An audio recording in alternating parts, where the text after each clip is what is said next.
This is 24-second shot clock sports. When the buzzer sounds, Mike goes dead. Start the clock.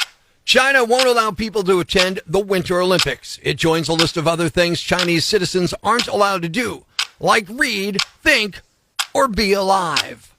Cleveland Browns defensive lineman Malik McDowell was arrested after he stripped naked in public in Deerfield Beach, Florida. Police say he was almost exposed, as the Browns' offense was during the season. Speaking of Browns...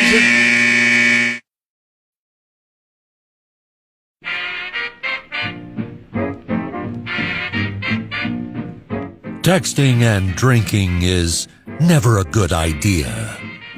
We've all done it, and we've all regretted it. The drunken texts you forgot you sent.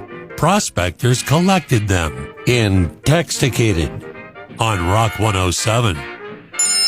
From the 202 in Washington, D.C., he just canceled. I've got an amazing new dress, and now he's deciding he's spending the weekend with his family.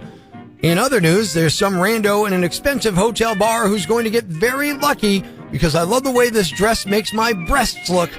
Want to help me find him? Huntsville, Alabama, area code 256. After everything I've done, had sex with people off Tinder, gone to clubs, bars, gone to hockey games, I get COVID at grandma's house? 902 Halifax, Canada. I was so high last night at one point I kept licking his neck, saying he tasted like soap and truffles. You hit send, and we hit the floor laughing in NEPA on Rock 107. From area code 812 Evansville, Indiana. I'd clean the kitchen before making food. Mark rang in the new year with some rando in there last night. 305 Miami, Florida. I was trying to be good, but he showed up with dinner and wine, and I exploded like a bomb, like a dirty, sexy bomb. And from Santa Rosa, California, area code 707. Last night was a bad idea. I'm hungover, and the contents of my purse smell like Korean barbecue. Hey, we found him in your telephone in NEPA on Rock 107. Area code 317, Indianapolis, Indiana. According to the office rumors, the new secretary is a homewrecker. I guess I'll be spending $27 on a fake wedding ring. Area code 323, LA. She bought my drinks all night, made me breakfast in the morning, and let me use her expensive hair products before I left. Best one-night stand ever. And from Greenville, South Carolina, area code 864. Do you recall asking me to zip line through your wedding dressed as a bleeding angel? Proof that booze and cell phones don't mix in NEPA on Rock 107. We would have been so happy. And that was another episode of 1 Minute Inside a Woman's Head. Few seconds inside a man's head. Man, she's smoking. Uh-oh, should I not be staring? I mean, it's not like I'm catcalling here. I don't want to be creepy. Wait, she's staring at me too. Yeah. Oh, she's staring at my son. Ugh, I'm old. And that was another episode of A Few Seconds Inside a Man's Head. Breaking the news that's already broken. It's time for Prospector's Briefs on Rock 107. Jason Momoa was spotted without his wedding ring. Even more noteworthy, he was spotted with his shirt. A giant asteroid buzzed Earth last night. Astronomers say there's nothing like it they've ever experienced before. But keep in mind, they say the same thing about sex. Prince's estate has been estimated at $155 million, and that's not even counting all the money it will make auctioning his clothes to toddlers. Prospector ruins everything, even the news. Tune in tomorrow for Prospector's Briefs on Rock 107. People are buying it, man, or will be buying it. Good morning. I'm Rock 107's Prospector. I see the Long Island Medium is coming to the Kirby Center. Tickets are going on sale January 28th. Look, that's part of how I know it's crap. If she's a medium or whatever, she'd know who wanted to go, contact them directly with tickets, and she would have already taken the money out of their accounts because she would have known all that, right? Or is that just the psychic nonsense? I don't know.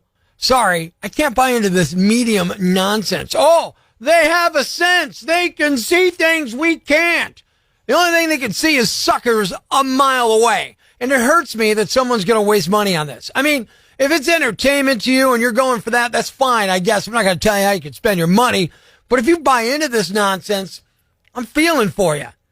If you think she can see things, communicate with your dead relative, or any of that bunk, then you're P.T. Barnum's wet dream. Sorry. I saw a website that was called 5 Ways to Tell If Your Medium's Doing a Fake Reading. I can save you the time. I got one way. Are they calling themselves a medium? Are they doing a reading? They're fake. It's a scam, man. The only thing they're intuitive about is knowing how to part you with your money. They work with people desperate to get answers and desperate to communicate with those who are no longer around, people they loved and lost. They want to believe. And the mediums use your body language and general questions to see how you react, and then they get more specific and they drill down with their guesses. And people tend to remember the tiny amount they eventually guessed correctly and forget all about the big swing and a miss stuff they took, right? Oh, did someone here lose a male older relative to heart disease? It's the number one killer of older men in America. I'm sure someone in a room of 50 people did. It's a scam. Call me a buzzkill, a stick in the mud, a skeptic. That's fine. I'll take that over sucker any day. Life's pretty tough right now.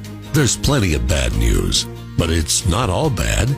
It's time for the brighter side of Prospector on Rock 107. Somewhere in this lovely Keystone state of ours is a man that I am so jealous of.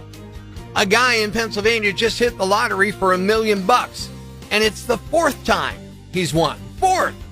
He also won $100,000 back in 1999, $3 million in 2016, and another $500,000 just last year. Thanks. We needed that. The brighter side of Prospector on Rock 107. You ever do something nice and it just bit you on the backside? Good morning, I'm Rock 107's Prospector. I know this nice deed I recently did is just going to bite me on the backside. I know it. I've got new neighbors on both sides of me in the last couple of months. On one side, it's students from Marywood working on their graduate degrees. The other side is a younger married couple. And somehow, despite the fact that I've never been friends with any of my neighbors, I've become friendly with the married couple. It was bound to happen. Their dad owned the house before them, and I knew their dad because he was my neighbor for years, so you'd say hi here and there. And the wife's sister and I know each other. So yeah, I've had a couple of chats with them, which is something I've avoided with my neighbors for like the 15 years or so I've lived here, and I just made it worse. I just upped the ante. They're spending a month in Puerto Rico. They both work remotely and decided, we'll skip town during one of the coldest months of the year. I'm not jealous. You're jealous. Well, we got that snow Sunday into Monday, and I knew they were in Puerto Rico for the month. So when I was out there with the snowblower doing my sidewalks, I did their walks and driveway. And then I cleaned the stairs to their porch so the mail person, if they happen to be coming, could get through. And then it happened. Yesterday, I got a group text from them thanking me, offering me some rum candy or something like that when they come back from Puerto Rico. I know her sister gave them my number, which is fine.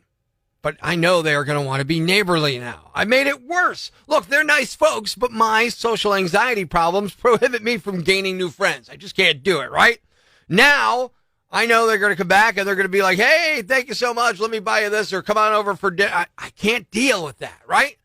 So now I got to push them away. When they get back, I got to be the neighbor who kind of pushes them away, keeps them at an arm's length.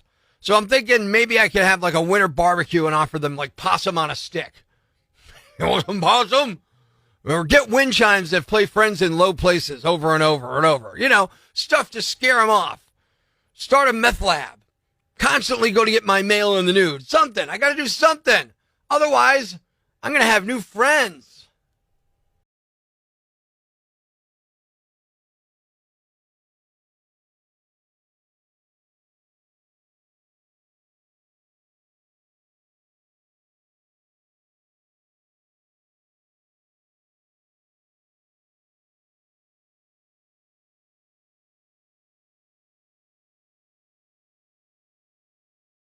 What's a yambag?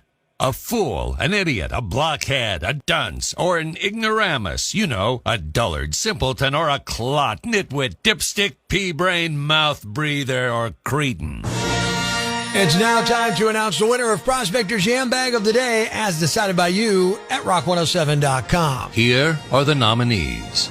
Nominee number 1, You'd probably never get sentenced to death for breaking and entering, but this guy almost gave himself a death sentence.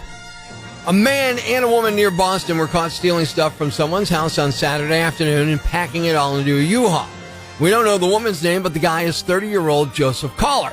The owner of the house got home while they were still there and saw Joseph walking through the yard to the U-Haul and called the cops. Police tracked them down nearby and they fled on foot. They caught the woman, but Joe got away and started running towards a frozen river. Eventually, they found him near a bridge, and he refused to surrender, ran out onto the ice, and, yeah, you guessed it, he fell through. Now, he happened to be at a spot that wasn't deep, so he could touch the bottom, but he couldn't get out, and they had to rescue him. They threw him a rope, but he wouldn't grab it, so a cop had to go in and get him, and it turned out the U-Haul itself was stolen, and he also had drugs on his person.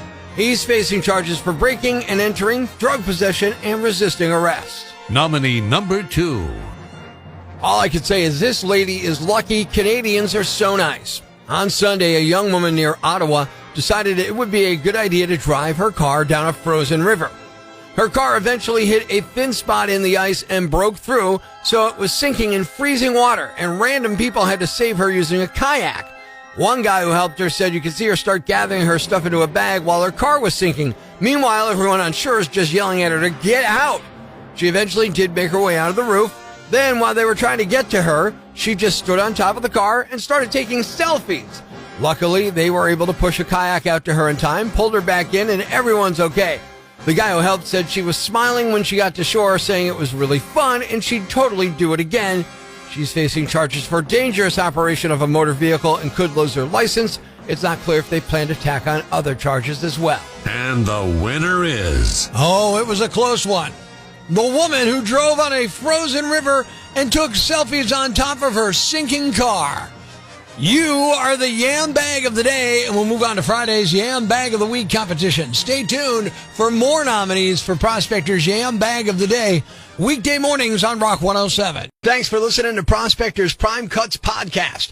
Be sure to catch us live weekdays from 5:30 to 10 a.m. on Rock 107 or online at rock107.com or the Rock 107 app, a free download for your Android or iPhone. Subscribe to the podcast on Apple Podcasts, Google Podcasts, Spotify, Stitcher Radio, or wherever you get your podcasts so you never miss Prospector's Prime Cuts.